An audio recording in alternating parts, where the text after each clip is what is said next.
दिल्ली की कहानी दो अलग दुनियाओं की कहानी है।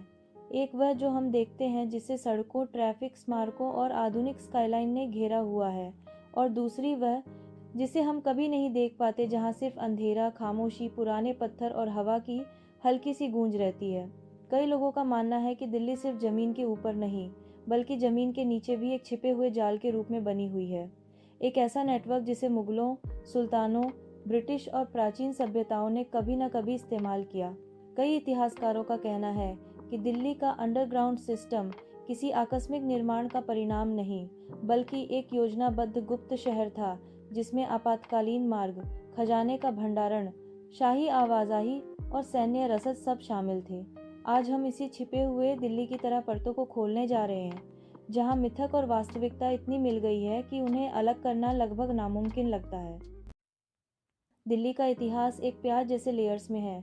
हर शहर, हर राजवंश अपने पीछे एक छिपा हुआ हस्ताक्षर छोड़कर गया। जब तोमर और चौहान राजवंशों ने दिल्ली को अपना राजधानी बनाया था, तब भी गुप्त स्थानों और जुड़े हुए कक्षों का उपयोग होता था। लेकिन सल्तनत और मुगल युग में यह वास्तुकला एक अलग ऊंचाई तक पहुंच गई। सल्तनत युग नवाचार, अलाउद्दीन खिलजी और फिरोज शाह तुगलक ने अपने किलों के नीचे बहुस्तरीय मार्ग बनाए, जहां खाद्य भंडारण कक्ष, भागने के द्वार, गुप्त खजाने के तहखाने और जल वितरण सुरंग शामिल हैं। कई क्रॉनिकलर्स का जिक्र है कि खिलजी के महल में अंदर से अंदर किसी और महल तक जाने वाले रास्ते थे, जिसे सिर्फ चुनिंदा शाही गार्ड ही जानते थे। मुगल एरा इंजीनियरिंग, मुगलों ने सुरंगों को और उन्नत बनाया। मोटी चूना, प्लास्टर कोटिंग, दबाव प्रतिरोध के लिए मेहराबदार छतें, छिपी हुई वेंटिलेशन शाफ्ट और जिगजैग डिजाइन, ताकि कोई शत्रु सीधे दौड़कर अंदर न आ सके। कई मुगल रिकॉर्ड में तहखाना रास्ते का जिक्र मिलता है, जिसे शाही महिलाओं को सुरक्षित आवाजाही के लिए बनाया गया था। ब्रिटिश एरा मॉडिफिकेशन, ब्रिटेन ने इन पुराने रास्तों को मॉडिफाई करके उन्हें गोला बारूद परिवहन मार्ग, खुफिया आंदोलन लेन और आपातकालीन बंकरों के रूप में इस्तेमाल किया। उन्होंने कई पुराने प्रवेश द्वारों को सीमेंट से ब्लॉक किया, पर उनका दस्तावेजीकरण अपने वर्गीकृत फाइलों में रखा। लाल किला के पूर्वोत्तर कोने में एक पुराना प्रवेश द्वार है, जिसे बार बार प्लास्टर से सील किया गया है। कई पुरातत्वविदों का मानना है कि यही प्रवेश द्वार सलीमगढ़ किले के अंदर जाता था। यह सुरंग क्यों महत्वपूर्ण थी? मुगल काल में यह मार्ग, महारानी और महल की महिलाओं का आपातकालीन स्थानांतरण, बादशाह का सुरक्षित आवागमन, जासूसी नेटवर्क की तीसरी परत, सलीमगढ़ में संग्रहित हथियारों तक सीधी पहुंच के लिए बनाया गया। ब्रिटिश रिकॉर्ड पुष्टि करता है 1857 के बाद कई ब्रिटिश अधिकारियों ने अपनी डायरियों में लिखा, हमें एक भूमिगत मार्ग मिला जो सलीमगढ़ क्षेत्र के नदी की ओर जाता है। ब्रिटिश ने डर की वजह से इस मार्ग को अवरुद्ध कर दिया। उन्हें डर था कि स्वतंत्रता सेनानी इसका उपयोग गुरिल्ला मार्गों के रूप में न करें। सुरंग संरचना विश्लेषण, खुदाई के दौरान मिले टुकड़ों से पता चलता है कि सुरंग ईंट चूना गारा से बनी, 7-10 फीट ऊंचाई, घुमावदार मुगल मेहराब और आधार में पानी निकासी नाली रखती थी। यह डिजाइनिंग सुझाव देती है कि यह सामान्य तहखाना नहीं, आवागमन गलियारा था। पुराना किला के अंदर जो तहखाने हैं, उनमें से कई डेड एंड जैसे दिखते, पर एक्चुअली ढह गए सुरंग के मुहाने थे। हुमायूं का मकबरा, जो मुगल वंश का पहला भव्य मकबरा था, उसे भी एस्केप सुरंगों से कनेक्ट करना एक लॉजिकल सैन्य रणनीति थी। शेर शाह सूरी बनाम मुगल संघर्ष प्रभाव।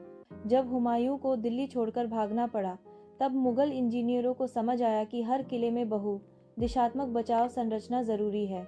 इसी वजह से पुराना किला में छिपी हुई सीढ़ियां, गुप्त दरवाजे, छिपे हुए वायु संचार गड्ढे बनाए गए। पुरातात्विक प्रमाण, एएसएल रिपोर्ट में मुझे खुदाई सीमाओं से परे विस्तारित लंबी कक्ष का उल्लेख मिलता है, जिसे इतिहासकारों का मानना है कि एक समय में जुड़े हुए मार्ग थे। सुरंग शायद 3 खंडों में विभाजित थी। 1. महल भंडारण कक्ष। 2. भंडारण बाहरी किलेबंदी। 3. किलेबंदी मकबरे का क्षेत्र। आज केवल खंड 1 के कुछ अवशेष मिलते हैं। कोटला का आर्किटेक्चर असामान्य है, क्योंकि यहाँ 3 स्तर नीचे तक जाने वाले कैविटीज हैं। लेआउट स्पष्टीकरण। पहला स्तर प्रशासनिक कक्ष, दूसरा स्तर गार्ड और भंडारण, तीसरा स्तर गुप्त मार्ग प्लस भूमिगत गलियारे। तीसरी परत सबसे रहस्यमय है। यह वाटर टेबल के समानांतर चलने वाली सुरंगें लगती हैं। कनेक्शन सिद्धांत।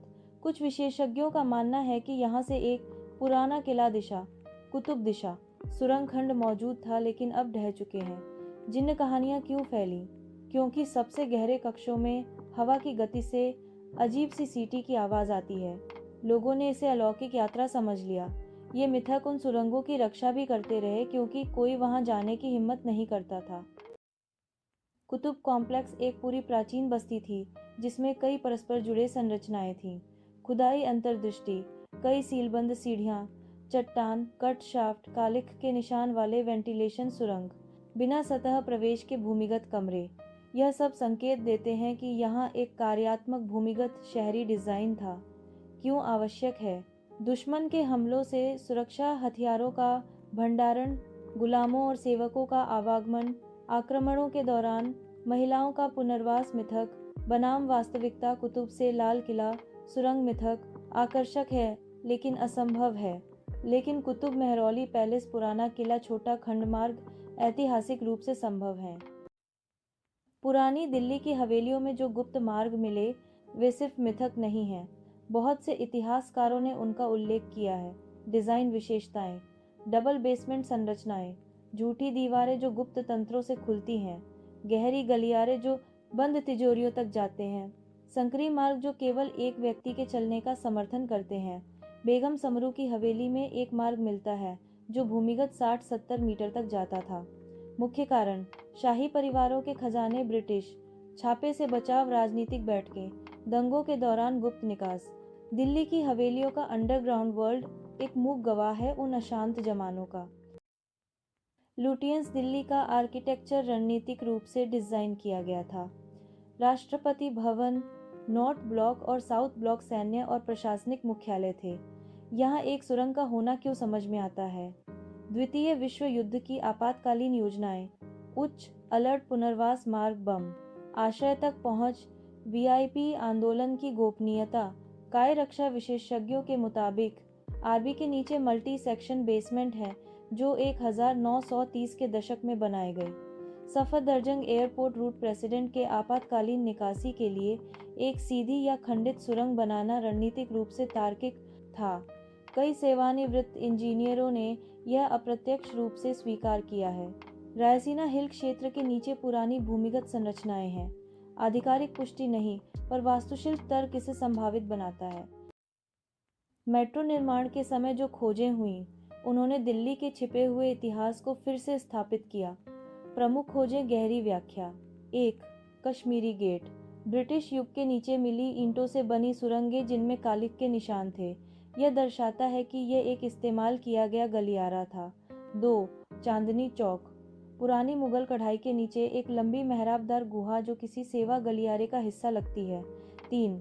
लाल किला स्टेशन, एक ध्वस्त प्राचीन सुरंग वाली लाइन एएसआई ने तुरंत सुरक्षित कर लिया। 4. ग्रीन पार्क, मध्ययुगीन पत्थर का कक्ष, शायद पानी वितरण या आपूर्ति स्थान। 5.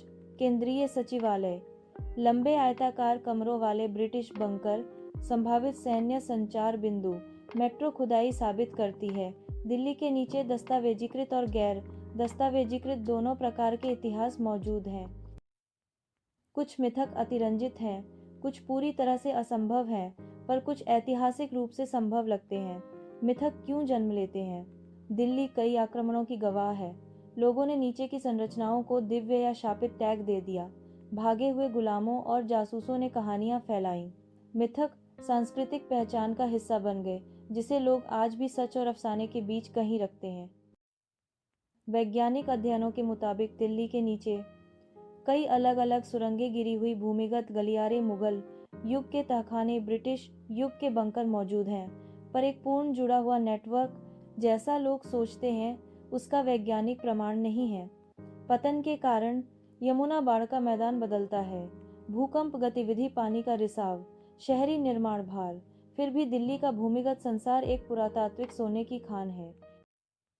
दिल्ली का अंडरग्राउंड वर्ल्ड एक अधूरी पहेली जैसा है, जहां कुछ टुकड़े मिल चुके, कुछ अब भी किसी पुरानी इमारत के नीचे सो रहे हैं। सदियों की राहें, युद्ध, राजवंश और राजनीतिक उथल पुथल ने इस शहर के नीचे एक अदृश्य इतिहास लिख दिया, जो आज भी किसी खोजकर्ता के मिलने का इंतजार कर रही है।